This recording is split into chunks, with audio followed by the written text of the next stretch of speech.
கரூர்ல தமிழக வெற்றி கழக தலைவர் விஜயின் பிரச்சார கூட்டத்தில் ஏற்பட்ட ஒரு மோசமான கூட்ட நெரிசல்ல சிக்கி இதுவரைக்குமே 41 பேர் உயிரிழந்திருக்காங்க.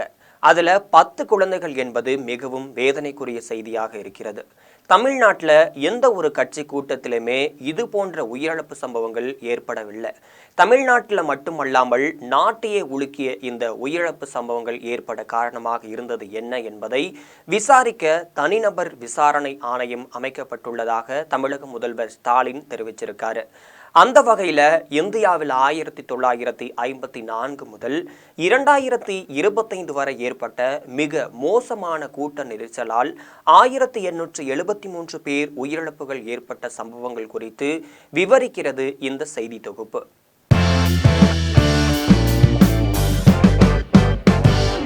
1954ஆம் ஆண்டு உத்தரப்பிரதேச மாநிலத்தில் இருக்கக்கூடிய பிரயாக்ராஜ் நகர்ல மகா கும்பமேளா நடைபெற்றிருந்துச்சு. அப்போது 3 நதிகள் சங்கமிக்கும் திரிவேணி சங்கமத்தில் நீராட ஏராளமானோர் ஒன்று கூடியதால கூட்ட நெரிசல்ல சிக்கி சுமார் 500க்கும் மேற்பட்ட பக்தர்கள் பரிதாபமாகவே உயிரிழந்த சம்பவம் நாட்டின் மிகப்பெரிய கூட்ட நெரிசல் உயிரிழப்பு சம்பவமாகவே கருதப்பட்டுச்சு.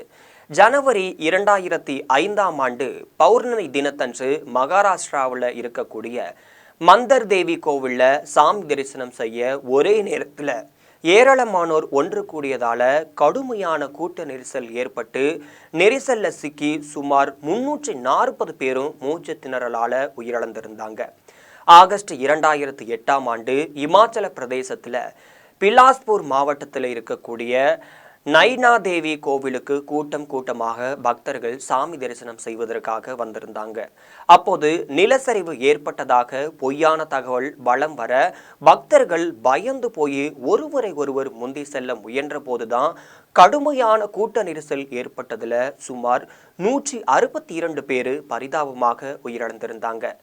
அதே போல செப்டம்பர் 2008ஆம் ஆண்டுல ராஜஸ்தான்ல இருக்கக்கூடிய சாமுண்டா தேவி கோவில்ல வெடிகுண்டு இருப்பதாக ஒரு பொய்யான தகவல் பரப்பப்பட்ட நிலையில தான் பக்தர்கள் அங்கிருந்து அலறி அடித்து ஓடியதால கூட்ட நெரிசல் ஏற்பட்டதுல சுமார் 250ற்கு அதிகமான மக்களும் உயிரிழந்திருந்தாங்க.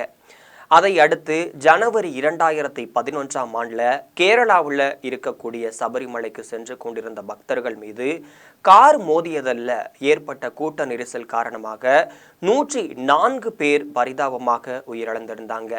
இதுக்கு அடுத்ததா நவம்பர் 2022ஆம் ஆண்டு ஹரித்துவாரில் இருக்கக்கூடிய கங்கை கரை ஓரத்தில் ஏற்பட்ட கூட்ட நெரிசல்ல சிக்கி 20 பேர் உயிரிழந்திருந்தாங்க.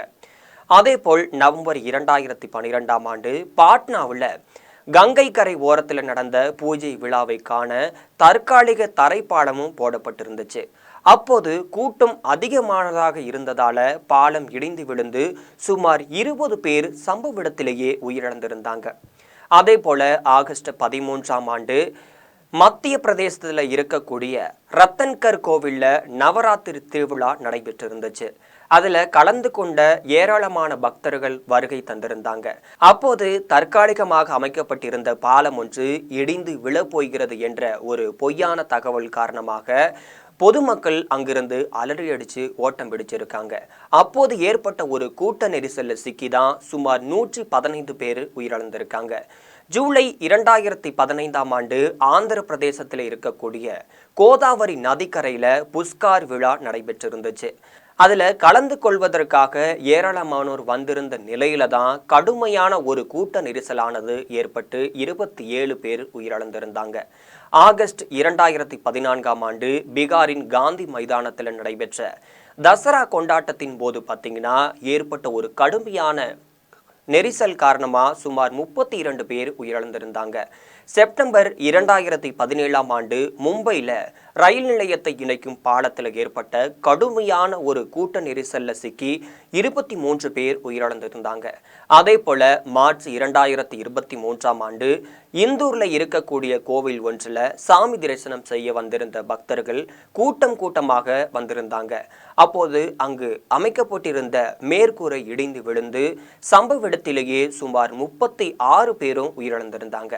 ஜூலை 2024ஆம் ஆண்டு உத்தரப்பிரதேசத்துல பாபா ஒருவர் ஏற்பாடு செய்திருந்த பிரச்சார கூட்டத்தில் ஏற்பட்ட ஒரு கூட்ட நெரிசல்ல சிக்கி 121 பேரும் உயிரிழந்திருந்தாங்க.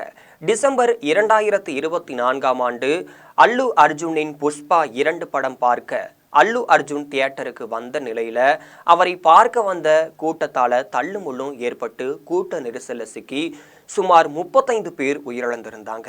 இதனால அல்லு அர்ஜுன் கைது செய்யப்பட்டார் என்பது குறிப்பிடத்தக்கது. ஜனவரி 2025ஆம் ஆண்டு வைகுண்ட தரிசனம் செய்ய திருப்பதி கோவிலுக்கு வந்திருந்த பக்தர்கள்ல 6 பேர் கூட்ட நெரிசல்ல சிக்கி உயிரிழந்திருந்தாங்க.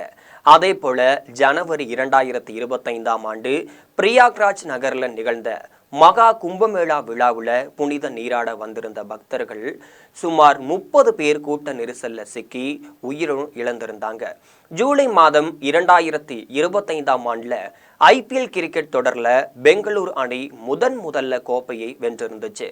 அதனை கொண்டாடும் விதமாக தான் பெங்களூரு அணியினர் ரோடு ஷோ நடத்தியிருந்தாங்க. அந்த கூட்ட நெரிசல்ல சிக்கி சுமார் 11 பேர் உயிரிழந்திருந்தாங்க.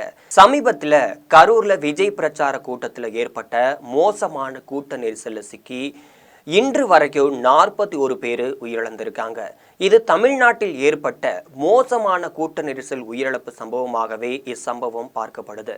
குறிப்பா சொல்ல வேணும்னா தமிழகத்துல கரூர்ல விஜய் கட்சி பிரச்சார கூட்டத்தில் ஏற்பட்ட மோசமான கூட்ட நெரிசல்ல சிக்கி இந்தியாவிலேயே முதன்முறையாக தமிழகத்தில் இதுவரை 41 பேர் உயிரிழந்திருப்பது ஒரு அதிர்ச்சிக்குரிய செய்தியாகவே பார்க்கப்படுது.